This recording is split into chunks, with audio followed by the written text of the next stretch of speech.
Hi everyone, मैं हूं doctor Kashika Jain और आज इस वीडियो में बात करूंगी ओवरथिंकिंग के बारे में।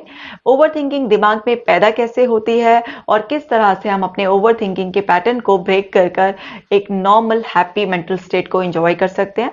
ये वीडियो एक सोल्यूशन ओरिएंटेड वीडियो है, तो आपको लास्ट तक जरूर देखना है और मुझे कमेंट कर भी बताना है कि आपको ये वीडियो कैसा लगा। इस वीडियो को शेयर जरूर करना है ताकि किसी की मदद हो सके। आप अगर मेरे चैनल पर नए हैं तो सब्सक्राइब कर मुझसे जरूर जुड़िए और आपने अगर अभी तक मेरा ऐप डाउनलोड नहीं किया है तो प्ले स्टोर में जाइए, डॉक्टर कशिका जैन टाइप कीजिए और मेरे ऐप पर एंजाइटी की एक्सरसाइजेज, मेडिटेशन और अफर्मेशंस को एंजॉय कीजिए क्योंकि आपके लिए वो बिल्कुल फ्री है। अगर आप मेरी बुक पढ़ना चाहते हैं तो dear depression let's break up सारे प्लेटफॉर्म्स पर अवेलेबल है, आप उसे पढ़ सकते हैं। चलिए आज का वीडियो शुरू करते हैं। सबसे पहले समझते हैं ओवरथिंकिंग में होता क्या है।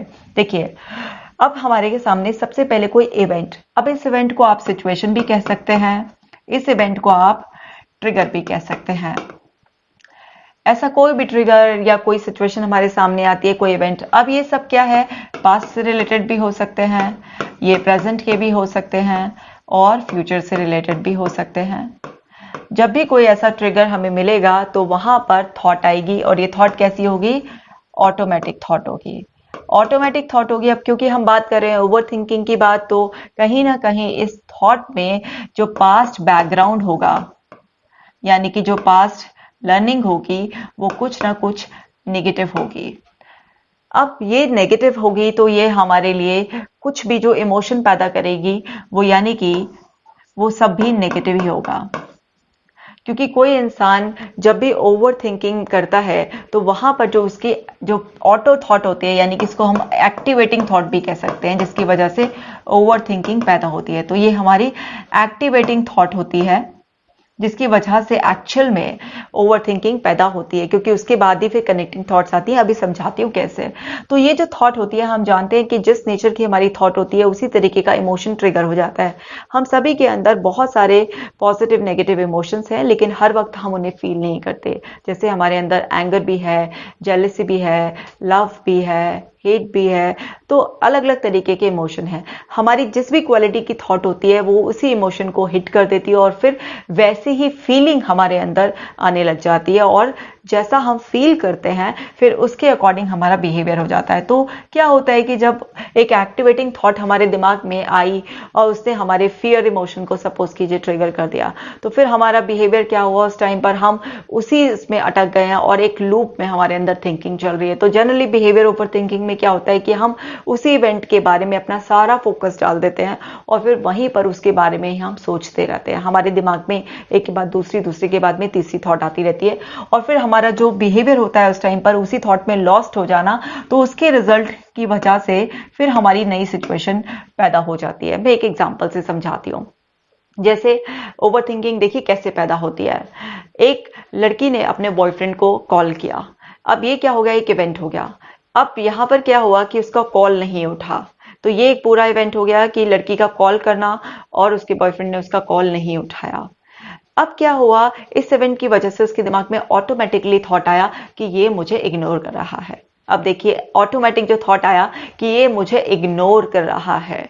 अब इग्नोर कर रहा है, ये जो एक इमोशन उसके अंदर पैदा हुआ कि अवॉइडेंस वाला, कि ये मुझे इग्नोर कर रहा है तो मेरी बर्दाश्त से बिल्कुल ही बाहर है।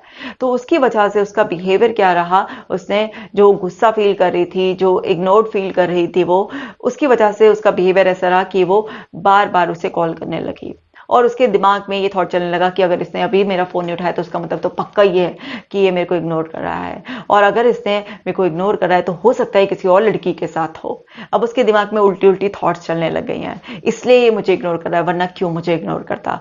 हो सकता है कि अब मैं इसको पसंद नहीं हूं या इसका मन भर गया। उल्टी सीधी बातें उसके दिमाग में चल रही हैं। तो यहां पर उसका बिहेवियर इस तरीके से है, वो उसे बार बार कॉल कर रही है। तो इसका जो रिजल्ट हुआ, वो लड़का चिढ़ गया उसके इतने सारे कॉल देखकर, क्योंकि लड़की को तो पता नहीं था ना कि वो कहीं बिजी है, उसका फोन साइलेंट पे या कोई और कंडीशन है।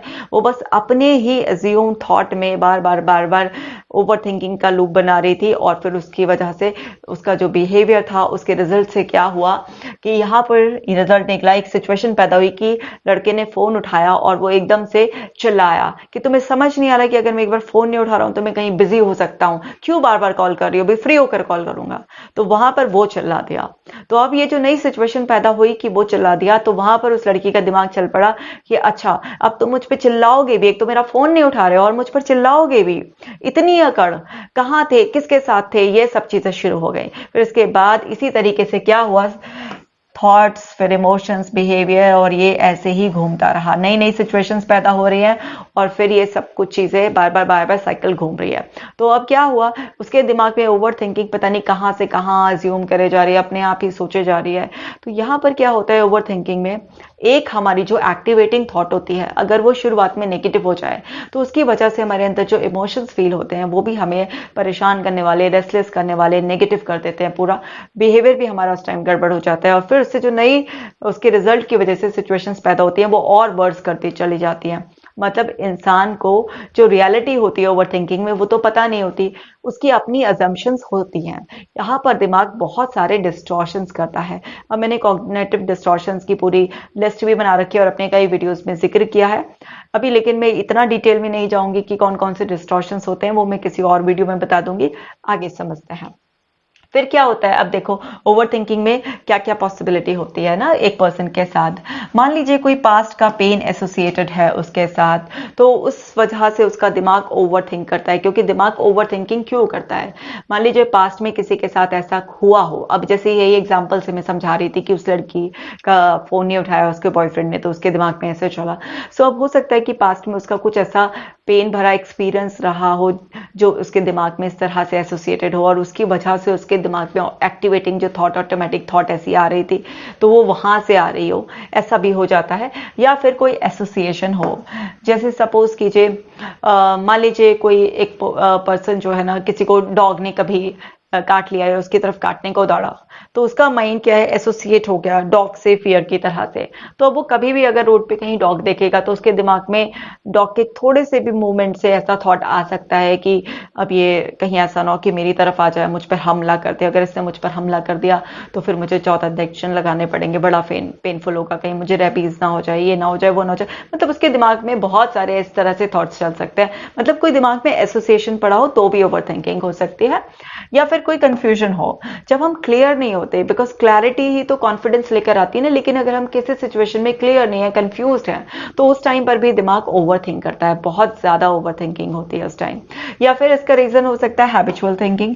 अगर किसी की हैबिचुअल थिंकिंग पैटर्न ही ऐसा है कि उसको हर सिचुएशन में पहले नेगेटिविटी ही दिखाई देती है, कमियां दिखाई देती हैं, उसका दिमाग एकदम से नेगेटिवली प्रोग्राम्ड है और ये उसका एक हैबिचुअल थिंकिंग पैटर्न है। या उसको एक ये है कि हर सिचुएशन में, चाहे वो छोटी बड़ी हो, रेलिवेंट हो, इररेलेवेंट हो, बस उसको बहुत ज्यादा डीप थिंकिंग की आदत ही हो गई है। कुछ लोग होते हैं ना इतना शुरुआत से ही, जिसको ऐसे भी कहते थे बाल की खाल निकालने वाले, बहुत ही ज्यादा सोचने वाले। तो हैबिचुअल थिंकिंग पैटर्न की वजह से भी लोग ऐसे करते हैं, जैसे जनरलाइज्ड एंजाइटी डिसऑर्डर में करते हैं, छोटी बड़ी डे टू डे एक्टिविटीज के लिए भी बड़ा वरी फील करते हैं, तो उस वजह से भी ओवर थिंकिंग पैदा हो सकती है। या एक्सपेक्टेशंस जो होती हैं हमारी, वो जब रियलिटी से डिफरेंट होती हैं, यानी कि जो हमने एक्सपेक्ट किया अगर वैसा नहीं हुआ, कुछ अनएक्सपेक्टेड हुआ, तो उसकी वजह से ओवर थिंकिंग हो जाती है। जैसे अभी मैंने आपको एग्जांपल बताया, उस लड़की ने जब कॉल किया होगा अपने बॉयफ्रेंड को तो उसकी एक्सपेक्टेशन क्या थी कि वो कॉल उठाए और उसको बड़ा ही लवी डवी वे में रिस्पॉन्स करे, लेकिन हुआ उससे उल्टा, उसका कॉल नहीं उठा। तो वहां पर जब एक्सपेक्टेशंस और रियलिटी बिल्कुल अलग अलग हो जाती है तो भी फिर हमारे अंदर क्या ओवर थिंकिंग पैदा हो जाती है। या फिर फ्यूचर को लेकर कोई इनसिक्योरिटी हो तो भी हमारे अंदर ओवर थिंकिंग पैदा होती है।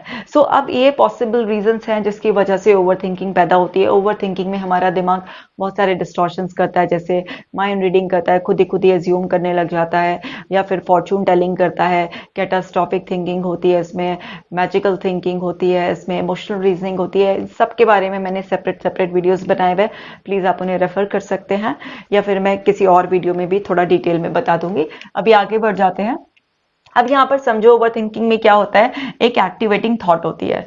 अब ये एक्टिवेटिंग थॉट क्या होती है, कैसे होती है, जैसे ना ट्रेन के इंजन की तरह से। अब ये एक्टिवेटिंग थॉट जो होती है, अब ये हमारी जो एक्टिवेटिंग थॉट है ये नेगेटिव है, इसमें कोई फ्यूचर को लेके इनसिक्योरिटी, मे बी कोई पास्ट के पेन की वजह से ऐसे आ रही है हमारे दिमाग में, कुछ एक्सपेक्टेशंस का फिल्टर लगा हुआ है, तरह तरह से अभी मैंने आपको बताया, तो ये एक्टिवेटिंग थॉट। अब ये जो पहली थॉट है, अगर आपने इसी को नहीं पकड़ा, इसी को नहीं समझा और इसको ऐसे ही आपने जाने दिया, तो इससे जो कनेक्टिंग थॉट्स जुड़ी भी होंगी वो बिल्कुल वैसे ही होंगी जैसे ये फर्स्ट होगी।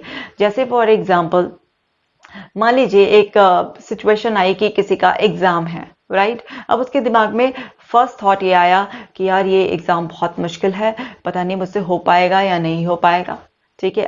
अब ये जो थॉट आया, अगर इसने इस थॉट को सॉल्व नहीं किया तो वहां पर क्या होगा, इससे कनेक्टिंग दूसरा थॉट आएगा, अगर मैं फेल हो गया तो बहुत बेइज्जती हो जानी है। फिर और थॉट क्या आएगा, सब लोग बोलेंगे बड़ा चला था एग्जाम देने के लिए, इसके तो बस की नहीं है ऐसा एग्जाम पास करना। फिर और ये भी थॉट आ सकता है कि मेरे मम्मी पापा की भी इंसल्ट हो जाएगी, उनकी सारी एक्सपेक्टेशंस भी मैं पूरी नहीं कर पाऊंगा।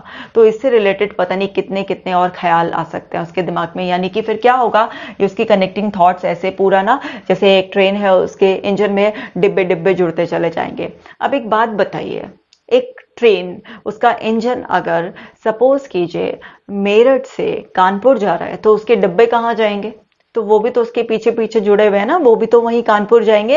ऐसा तो नहीं है ना कि उसका इंजन तो जाएगा वो कानपुर और जो उसके डिब्बे हैं वो चले जाएंगे बॉम्बे, ऐसे तो बिल्कुल भी नहीं होगा ना, वो तो जाएंगे वहीं पर। तो आपका जो एक्टिवेटिंग थॉट होता है, जो फर्स्ट थॉट होता है, वो जिस डायरेक्शन में है उसी डायरेक्शन में उसके कनेक्टिंग थॉट्स आएंगे। तो आपको क्या समझना है कि आपको सबसे पहले ये जो एक्टिवेटिंग थॉट है भाई, यहीं पर आपको सिक्योरिटी चेक लगाना है, ठीक है। यहीं पर आपको सिक्योरिटी चेक लगाना है। मैंने अपनी बहुत सारी वीडियोस में बताया है कि जो भी ऑटोमेटिक थॉट आता है वो आपके पास्ट के बिलीफ से या फिर आपके पास्ट जो एक्सपीरियंसेस होते हैं, जो आपकी मेमोरीज, जो आपका एटीट्यूड होता है, बहुत सारे फिल्टर लगकर आता है। तो आपको समझना होगा कि यहीं पर आपको चेक करना है। तो देख लेते हैं कि क्या होता है और ओवर थिंकिंग में कैसे इसको पूरा सॉल्व करना है। समझिए, अब ये जो एक्टिवेटिंग थॉट अभी मैं आपको बता रही थी कि वो ट्रेन का इंजन है, तो वो थॉट को ही समझते हैं डिटेल में। अभी जो थॉट है यहां पर क्या है कि एक है अजम्पशन, मतलब जो हम सोच रहे हैं, बिकॉज हम उस इवेंट में, उस सिचुएशन में तो है नहीं ना। अब हम उसको केवल एज्यूम करें, यानी कि वो जो सिचुएशन है वो हमारे दिमाग में अपने आप ही कुछ खिचड़ी पक रही है, और एक होती है रियलिटी। तो अब क्या है, जो अजम्पशन होती है वो हमारी पास्ट बिलीफ के बेसिस पर, हमारी वैल्यूज क्या है, एटीट्यूड, डिसीजंस, हमारी जो अंदर मेमोरी है हमारे, वो सब क्या है, उसके बेसिस पर हमारे दिमाग में क्या है, कुछ एज्यूम थॉट, कुछ ऑटोमेटिक थॉट आती हैं। अब वो जो इतने सारे फिल्टर्स लगकर आती हैं और वो हमारे माइंड के अंदर जो मेमोरी फिट होती है, जिसे हम कभी भी आराम से रिकॉल कर सकते हैं, कुछ को बहुत इजीली, कुछ को थोड़ा सा जोर डालकर दिमाग पर, कुछ को और डीप रिलैक्सेशन स्टेट में जाकर आप पुराने पुराने इवेंट्स को भी आराम से रिकॉल कर सकते हैं, जैसे क्लिनिकल हिप्नोथेरेपी में होता है या एनएलपी में होता है। सो उसमें क्या है कि आप ना जो भी एक ऑटोमेटिक थॉट आपके दिमाग में आ रही है या फिर आप उस सिचुएशन में कुछ ऐसा एज्यूम कर रहे हो, तो उसमें बहुत सारे फिल्टर्स ऑलरेडी लगे हुए होते हैं और रियलिटी कुछ अलग हो सकती है। अब क्या होता है ओवर थिंकिंग के केस में ना, पर्सन रियलिटी को नहीं देखता, वो बस जो उसके दिमाग में ऑटोमेटिक थॉट्स होती हैं, जो उसकी अजम्पशंस होती हैं, उसी को ही रियल मानकर बस उसी में ही अटक जाता है और एक के बाद दूसरी और दूसरे के बाद तीसरी उसके अंदर नेगेटिव थॉट इस तरह से पैदा होती रहती है। अगर आप चाहते हैं कि आपकी ओवर थिंकिंग का लूप ब्रेक हो जाए और आप रियलिटी बेस्ड थिंकिंग करें, चाहे वो एक छोटी सी सिचुएशन हो, आपकी कोई परफॉर्मेंस को लेकर आपके अंदर ओवर थिंकिंग पैदा हो रही है, या आपको कोई मेजर डिसीजन लेने हैं अपनी लाइफ के उसको लेकर, या पास्ट के किसी बैड एक्सपीरियंस को लेकर हो रही है, रिलेशनशिप की है, वर्क से रिलेटेड है, अपनी परफॉर्मेंस से रिलेटेड है, हेल्थ से रिलेटेड है, कहीं भी आपका माइंड किसी भी चीज में अगर ओवर थिंकिंग कर रहा है, तो आपको समझना है कि आपको रियलिटी को देखना है। बिकॉज जब आप रियलिटी को देखते हैं, रियलिटी को फेस करते हैं, रियलिटी के ग्राउंड्स पर आप सोचते हैं, तो आप ओवर थिंकिंग नहीं करते हैं। आपके अंदर एक्सेप्टेंस की पावर बहुत ज़्यादा बड़ी भी होती है। लेकिन जब आप अपनी एज्यूम थिंकिंग में होते हैं, तो आपने बस जो एक्सपेक्ट किया होता है, या फिर आपके अंदर जो भी पास्ट एक्सपीरियंसेस, रेफरेंसेस, आपकी इंटरप्रिटेशंस फिक्स होती हैं, आप उसी के बेसिस पर ही वो चीज़ें एज्यूम खुद ही करने लग जाते हैं। जैसे मैंने स्टार्टिंग में एग्जाम्पल दिया था उस लड़की का। सो वहां पर क्या है, उसको पता नहीं था कि उसका बॉयफ्रेंड किस कंडीशन में है। सिर्फ सुनी सुनाई बातों पर, मे बी किसी फ्रेंड से सुना हो, किसी मूवी में ऐसा देखा हो कि अगर लड़का फोन नहीं उठा रहा है तो उसका मतलब वो इग्नोर ही कर रहा है। वहां पर हो सकता है कि उसके अंदर ऐसा पड़ा हो कि लड़के शायद ऐसे ही होते हैं कि वो थोड़ा टाइम बाद लड़कियों को इग्नोर करना शुरू कर देते हैं। अब ये रियलिटी तो नहीं हो सकती ना, और सब पे आप जनरलाइज तो नहीं कर सकते ना। हो सकता है कि कुछ लोग ऐसे होते हैं, लेकिन सारे तो नहीं होते ना। लेकिन क्या करता है दिमाग, जनरलाइज कर देता है। दूसरे का कोई एक्सपीरियंस हुआ, सपोज कीजिए फैमिली में किसी को हार्ट की प्रॉब्लम हुई, तो अपने ऊपर ही जनरलाइज कर लिया और ओवर थिंकिंग होने लग गई। जरा से भी कुछ भी प्रॉब्लम हुई, चेस्ट एरिया में कुछ पेन फील हुआ या हार्ट बीट बढ़ी हुई महसूस हुई, सीधा दिमाग में ओवर थिंकिंग स्टार्ट हो गई कि अब कहीं मुझे भी ये हेल्थ प्रॉब्लम ना हो जाए। तो दिमाग क्या करता है, एकदम से बहुत बड़ा चढ़ा के जो रियलिटी होती है उसको वैसे नहीं देखकर, बल्कि सिर्फ और सिर्फ जो उसके अपने बिलीफ्स होते हैं, जो उसके अपने एक्सपीरियंसेस होते हैं, जो उसका हैबिचुअल थिंकिंग पैटर्न होता है, उसी के अकॉर्डिंग उसी की इंटरप्रिटेशन करने लग जाता है दिमाग, और उस लूप में फंस जाता है। तो हमें समझना होगा कि हमें क्या है, जो एज्यूम्ड जो हमारी थॉट्स हैं उनको प्लीज हमें एकदम से रिमूव करना होगा, और हमें रियलिटी में जीने की कोशिश करनी, क्योंकि जो रियलिटी होती है वो आपके प्रेजेंट पर बेस्ड होती है, और जो आपकी एजम्पशंस होती हैं वो आपके पास्ट के जो भी एक्सपीरियंसेस आपने कलेक्ट किए होते हैं उसके बेसिस पर फिल्टर होकर आती है।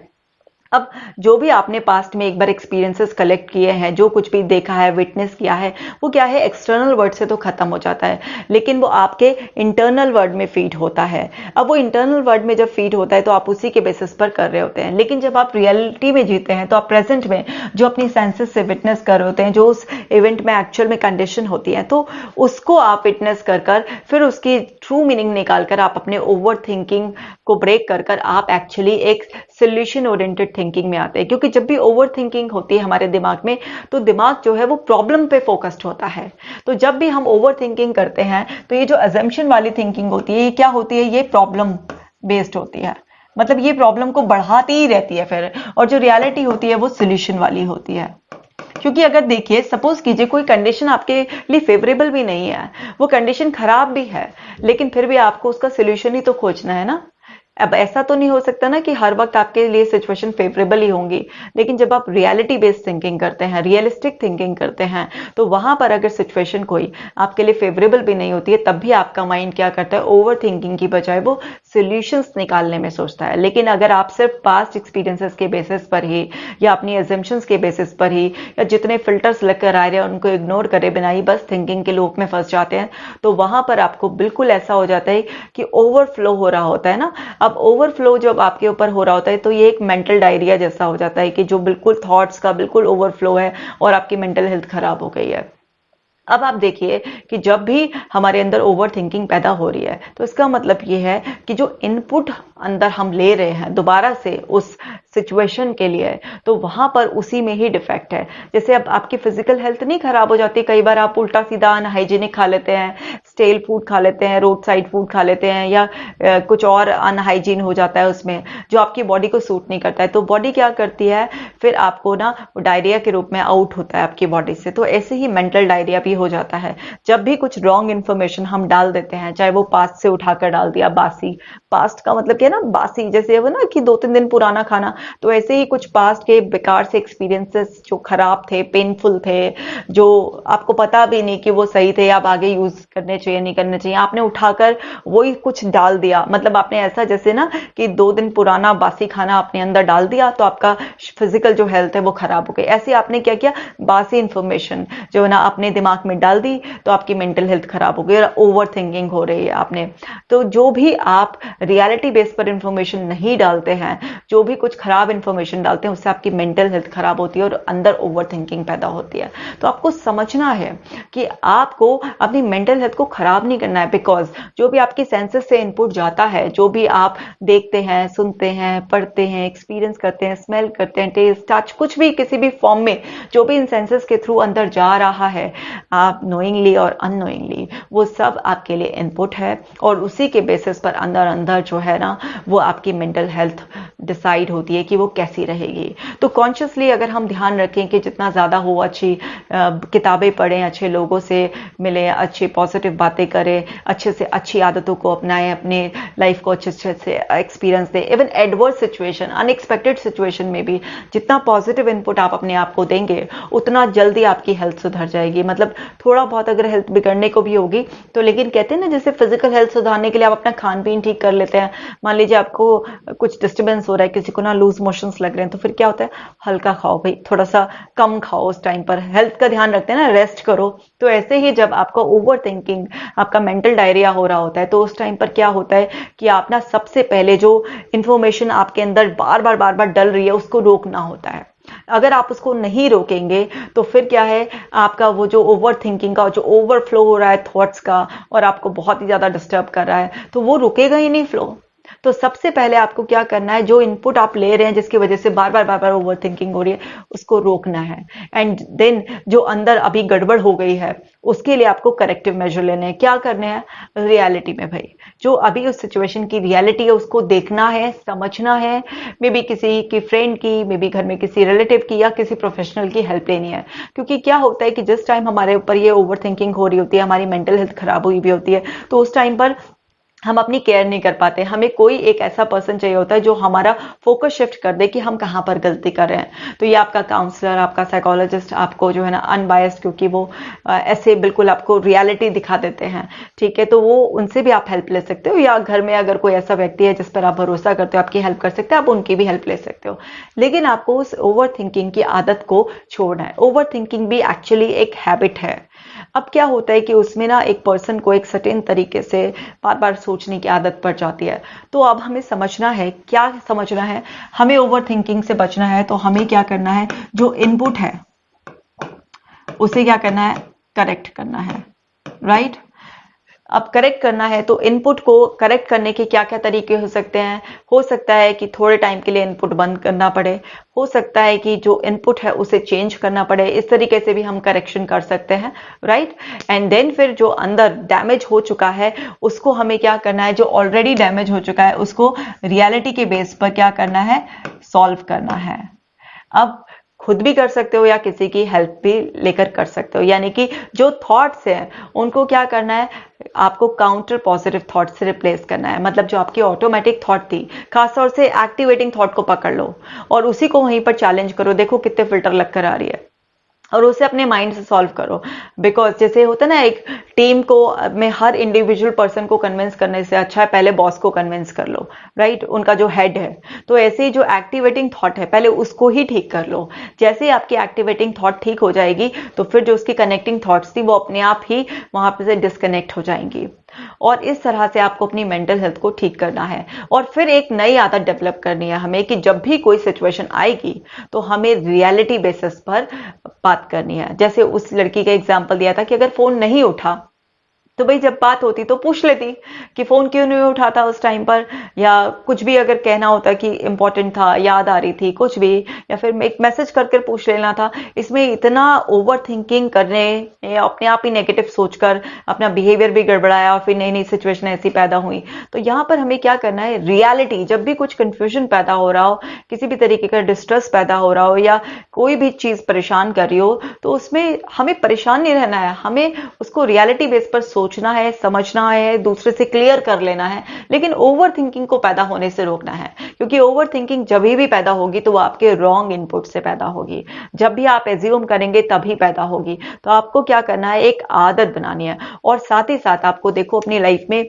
ब्रीदिंग एक्सरसाइजेस जरूर करनी है, क्योंकि ब्रीदिंग एक्सरसाइजेस करने से एंटी एंजाइटी मॉलिक्यूल गाबा रिलीज होता है हमारे अंदर, जब गाबा का सिक्रेशन हमारे अंदर प्रॉपर होता है तो वो हमारे इस तरीके की ओवर थिंकिंग पर, नेगेटिव थिंकिंग पर ब्रेक लगाने का काम करता है।